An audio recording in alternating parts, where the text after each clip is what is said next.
guys, welcome back to another edition. Come on, are you gonna let me record? Today's episode, Mr. Donkey is going to join us in making a cookies and cream, no bake, chocolate cake. Stop. If you stop yip-yappering, I'll be able to cook this and feed you. You're interrupting us. You're being very rude. This episode is specifically for my nieces, Angeli and Ariella. I hope you enjoy it, so let's get started here on Cook! Don't be lazy. Stop. So we're going to take our cookies and break them in pieces. It'll be a lot easier. We want 25 cookies in here in our blender. Now I did mean to say cookies and milk, no bake chocolate cake, not cookies and cream, cookies and milk. Because as you can see, 1 cup regular whole milk we're gonna add to this. Now we also need to take some baking powder and throw in a teaspoon, that's half a teaspoon.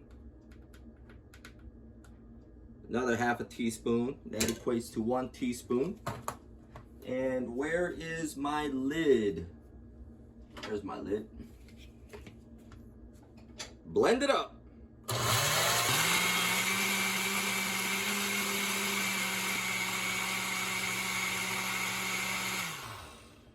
"45 seconds is all we need to blend this and make sure it's fully blended and mixed in. Let's take care of preheating our stove. Set your stove on low, number 3. So this is going to take a minute or 2 to preheat. So in the meantime, what we want to do, we want a flat pan. Put that on the bottom. That's going to help distribute the heat evenly and not put the direct heat onto our pot. Get a small pot. What we want to do with that small pot, take some vegetable oil. Put a little bit across the bottom. Take a piece of paper towel and coat the sides, the bottom. This will make sure our no bake cake does not stick to our pot. The other thing we want to do is take some wax paper.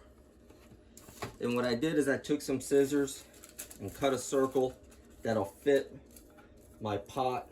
Doesn't have to be perfect, but this is going to make sure that the cake has no chance of sticking down at the bottom. It's going to make taking the cake out real easy. So once we put that in there, let's pour our cookies and milk batter. Get all that yummy goodness in there.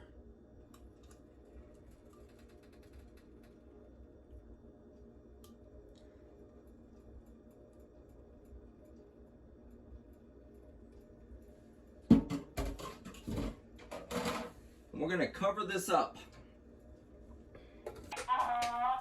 So we're going to cover this and let it cook for about 40 to 45 minutes depending on how thick your cake is. Your cake will take a little extra longer if you have a smaller pot because the cake will be a little thicker.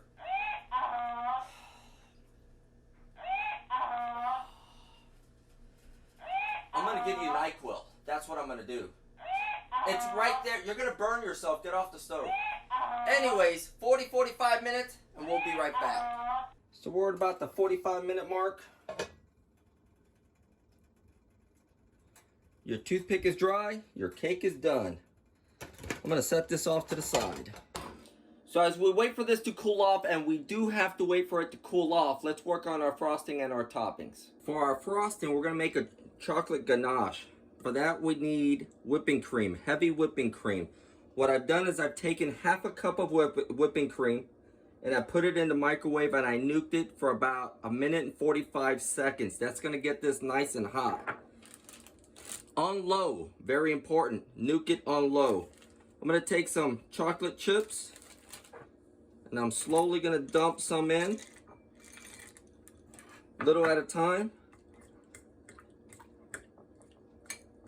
I'm going to let that warm, heavy whipping cream do its job and melt the chocolate. Now I'm going to put the chocolate pieces in a little at a time. This will allow me to control the thickness of the frosting, chocolate ganache.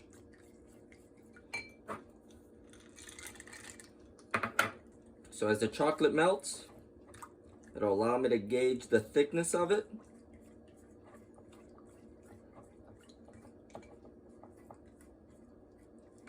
If you make a mistake and it's too thick, add a little extra heavy whipping cream, that'll thin it out. And as I'm doing now, if it's too thin, you add some chocolate.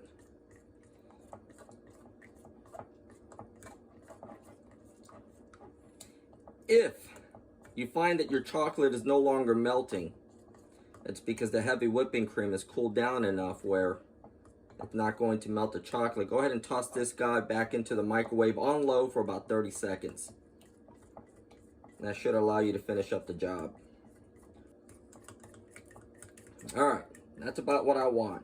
I don't want nothing too thick, and I'm pretty confident those little pieces of chocolate are going to melt. Alright, next step. So here's what we're going to do.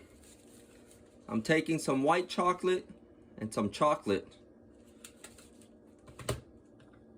And these are just bars of chocolate. So what we're going to do is we're going to take our potato peeler. Yes, potato peeler, because it works perfect. And we're just going to shave that chocolate into shavings. Now, I've learned that it's best if you refrigerate your chocolate bars prior to doing this, because otherwise the warmth of your hands, the warmth of the kitchen, your hands will start getting very melted. Well, the chocolate will start melting in your hands very fast. That's what I've learned. So you see these shavings? That's what we're going to end up putting around the cake.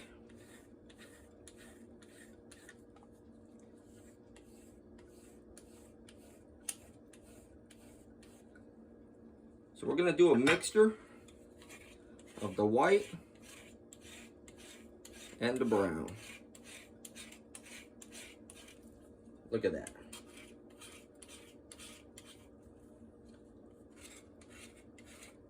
I find that it's easier to shave on a straight edge as opposed to when it starts curving on you. So that's why I'm turning.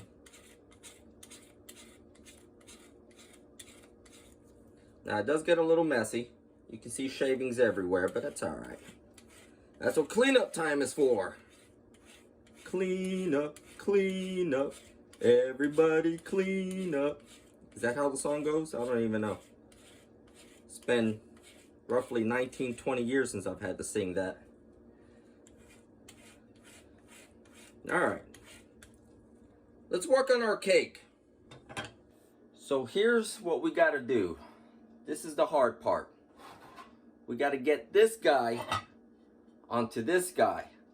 So what I'm thinking is if I put the plate on here like this, and turn it over. Yeah! Yeah! It worked! Look at that beauty. Time to top it up.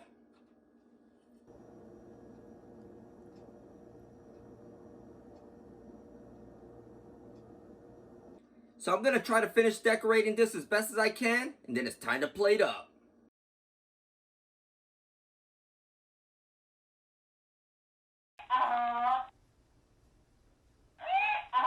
You're still at it. Right there in front of you, dude. Why can't you be more like CJ7? For those of you who don't know who this guy is, look him up. Way cooler than Mr. Donkey. Angelique, Ariella, I love you both. This video is dedicated to you both. This is my cookies and milk, no bake chocolate cake 3 ingredients only: cookies, milk, baking powder, and whatever toppings you want to put on it. I'll see you guys next week here on Cook! Don't be lazy.